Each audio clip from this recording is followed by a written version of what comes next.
Nicholson's co-star in The Shining, Shelley Duvall, was actually discovered by Robert Altman, who cast her in pictures like Nashville and Three Women. Since she finished The Shining, she's played Olive Oyl in Altman's film of Popeye, and made a guest appearance in London in the Time Bandits, directed by Terry Jones of the Monty Python team. Well, I talked to her while she was in this country, and I asked her about a rumour then strongly going the rounds that the meticulous Stanley Kubrick had made her do 127 takes of one of her scenes. Well,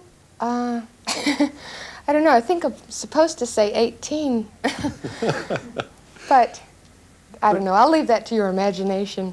Well, let us assume that 18 is a slight underestimate and 127 is possibly closer to the truth. What is it like doing a take that many times? I mean, is it possible to keep going and produce a kind of freshness at the end?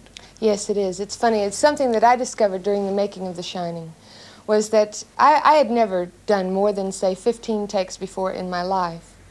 So it was a great change for me to do so many. But then after you do a certain number, it sort of goes dead.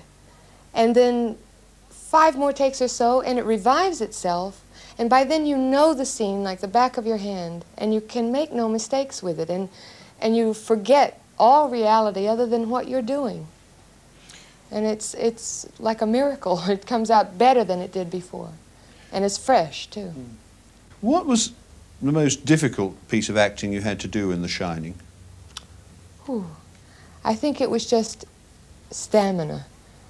My stamina has increased so much since The Shining. I mean, you really have to be strong for an entire day, because the role required me to cry all day long, every day, and it was so difficult being hysterical for that length of time. So how do you look back on that film? I mean, are you pleased to have done it? I'm very pleased to have done it, because I've learned more on that picture and strengthened myself and broadened the scale that my emotions can reach, I think, more than any other picture I've ever done. And Stanley took the time to teach me. When Robert Altman first discovered you, you were a research science student in Houston. Did Altman ever tell you why he thought you might be an actress on that very brief acquaintance? No, he didn't. It was a mystery to me. I wouldn't have understood it even if he had. What is Altman like to work with? I mean, he's a director whose work I admire very much. I think he's greatly underrated. But what's he like from the actor's point of view? He's an actor's director. 99% of all actors love Robert Altman. I mean, he's just terrific to work for. He talks to you and you feel like you're really creating your own role. He's not a director that tells you, no, do it this way, because he hired you in the first place because you were perfect for the part. You feel you can almost do no wrong once you're cast in the part, because his forte is casting. Well, he's just cast you as Olive Oyl to Robin Williams' Popeye in his latest film. Now, how did he explain that piece of casting? Well, he called me up when I was doing The Shining and said, "Hi, Shelley," he said, "I've got the role you were born to play." He says, "Guess what it is?" I thought, oh, God, I don't know. I said, "Come on and tell me." And he said, "Olive Oyl, of course. Who else? You know, who else is as awkward as you?"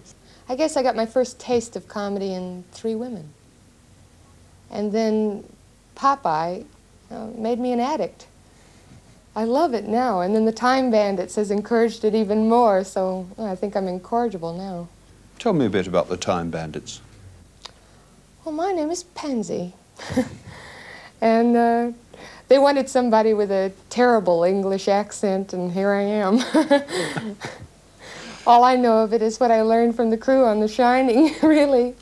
What do you mean a terrible English accent? I mean, an English accent that is terrible, or a very English accent? Well, how do you say it? A terrible, terribly British accent. Do a bit for us. Yeah, do a bit for us. Oh, no. Oh, go on. Oh, dear. I say, oh, God. I say, any chance of a rescue here? Is that pretty bad? No, that's not bad at all. I mean, there's not much Texas in there, is there? No. If they could only hear me now. Well, it's pretty good, really, and the least you can say for it is that it's certainly more English than Texan. And incidentally, she does look like Olive Oyl, doesn't she?